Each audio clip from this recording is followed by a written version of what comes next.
Welcome to యూగల్ media works. దేవాలయాలంటేనే ప్రశాంతతకు చిహ్నాలు. అక్కడికి వెళ్తే మనసుకు ప్రశాంతత కలగడమే కాకుండా ఆ పరిసరాల్లో ఉండే పాజిటివ్ శక్తి మనలోకి ప్రవేశిస్తుందని అందరి విశ్వాసం. దీంతో కొంత ఉత్సాహం వస్తుంది. అయితే ఎవరు ఏ దేవాలయానికి వెళ్ళినా దైవాన్ని దర్శించుకోవడానికి ముందుగా ఖచ్చితంగా ప్రదక్షిణలు చేస్తారు. కొందరు తమ వీరుని బట్టి ఎక్కువ ప్రదక్షిణలు చేస్తే, కొందరు 3 ప్రదక్షిణలు చేయాలని, కొంతమంది 3 ప్రదక్షిణలు చాలని చెప్పి అనంతరం దైవ దర్శనం కోసం వెళ్తారు. ఈ క్రమంలో వేరే ఏ దేవుడి గుడికైనా వెళ్ళినప్పుడు భక్తులు అలా తమ వీరుని బట్టి ప్రదక్షిణలు చేయవచ్చు. కానీ శివుడి గుడికి వెళ్ళినప్పుడు మాత్రం ఇప్పుడు మనం చెప్పుకునే విధంగా క్రమబద్ధులు ప్రదక్షిణలు చేయాలట. అప్పుడు ఎలాంటి ఫలితం కలుగుతుందో, అసలు ఆ ప్రదక్షిణలు ఎలా చేయాలో ఇప్పుడు మనం తెలుసుకుందాం. గర్భగుడిలో ఉన్న శివుడికి ఎదురుగా నంది ఉంది. పక్కనే లింగానికి అభిషేకించిన జలం వెళ్తూ ఉంది. దాని కిందే చండీశ్వరుడు కొలువే ఉన్నాడు. అయితే శివాలయంలోకి వెళ్ళగానే నేరుగా శివుని గర్భగుడి చుట్టూ ప్రదక్షిణలు చేయకూడదట.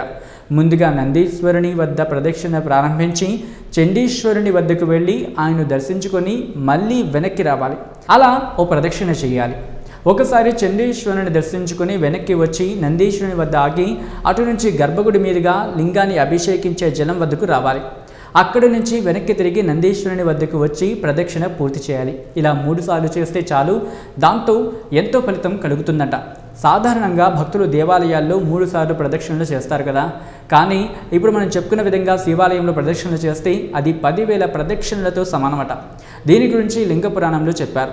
అయితే ఇప్పుడు మనం చెప్పుకున్నట్టుగా కాక శివుని గర్భగుడి చుట్టూ గుండ్రంగా ప్రదక్షిణ చేయకూడదట. ఎందుకంటే లింగాన్ని అభిషేకించిన జలం వెళ్లే దారి వద్ద ప్రబధగణాలు కొలువే ఉంటాయట. వాటిని దాటి ప్రదక్షిణ చేయకూడదట. అలా చేస్తే తప్పు చేసినట్టు అవుతుందట. కొద్దిగా ప్రయత్నిస్తే మనం చెప్పుకున్నట్టుగా ప్రదక్షిణ చేయడం సులభమేనని పండితులు కూడా చెబుతున్నారు. ఈ వీడియో కనుక మీకు నచ్చినట్లయితే లైక్ చేయండి, కమెంట్ చేయండి, షేర్ చేయండి. మరిన్ని అప్డేట్స్ కోసం సబ్స్క్రైబ్ చేయండి. Keep watching eagle media works. Like and subscribe Eagle Media Works.